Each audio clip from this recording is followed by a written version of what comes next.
सलाम से आगाज़ करता हूँ। उम्मीद है कि आप सब खैरियत से होंगे। आज मैं आपके साथ एक ऐसा तरीका शेयर करने जा रहा हूँ जिसकी मदद से आप अपनी ज़िंदगी के बारे में मालूम कर सकते हैं कि आप कितने अरसा तक ज़िंदा रहेंगे। तो बिना टाइम ज़ाया किए वीडियो शुरू करते हैं।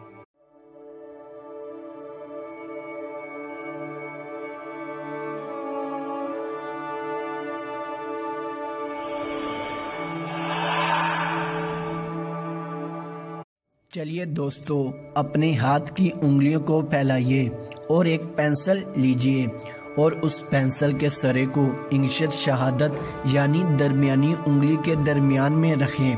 पेंसिल के इस निशान से एक अमूदी लाइन खींचिए ताकि वो जिंदगी की लकीर को मस करे। अमूद और जिंदगी की लकीर का मकाम इत्तिसाल, जैसा कि आपको स्क्रीन पर नजर आ रहा होगा। आपकी जिंदगी के 20 साल का पैमाना Z से A है। अब ZA से जिंदगी की कोस को साथ साथ जबल अल-ज़हरा के गिर्द गलाई की तरफ बढ़ाएं ताकि जिंदगी की लकीर H तक पहुंच जाए। अगर आप दोस्तों की जिंदगी की लकीर H तक नहीं जाती तो फिर भी लाइन A से H तक मुकम्मल कर लीजिए।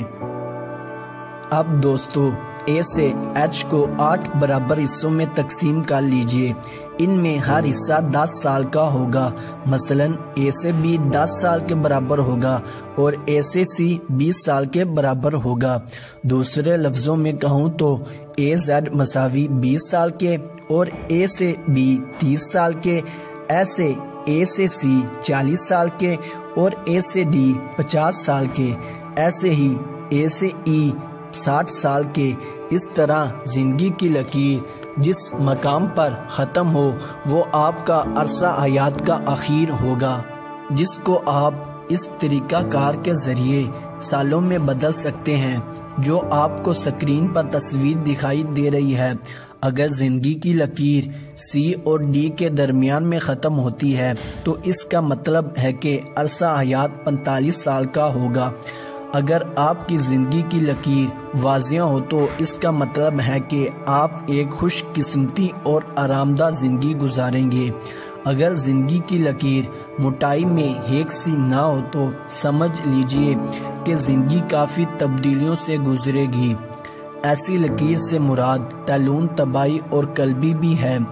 अगर ज़िंदगी की लकीर कहीं कहीं से जर्दी माइल हो तो समझ लीजिए कि जिंदगी में नाजुक साल आएंगे। जालीदार लकीर तोड़ दिल की अलामत है। ऐसे इंसान को ज्यादा काम से गुरेज करना चाहिए। उम्मीद करता हूँ कि आपको सब समझ में आ गया होगा। अगर आपको हमारी वीडियो अच्छी लगी हो तो इस वीडियो को लाइक कर दें और इस वीडियो को अपने दोस्तों के साथ शेयर करें ताकि वो भी इसके बारे में जान सकें। मिलते हैं दोस्तों अगली किसी वीडियो में। तब तक के लिए अपना और अपनों का ख्याल रखें। अल्लाह हाफिज़।